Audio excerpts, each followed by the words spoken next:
હો ચોહત ચોલાયા કેટલે લઈ જશે એની રચેલી રચના વસ્તી જોતી રહી જશે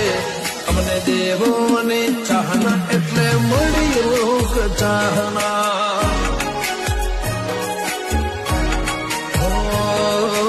એની મારી ઓળખેણ અજર અમર થઈ જશે ના ભૂતોના ભવિષ્યથી ઇતિહાસ લખાઈ જશે અમને દેવોની ચાહના એટલે મળી લોક ચાહના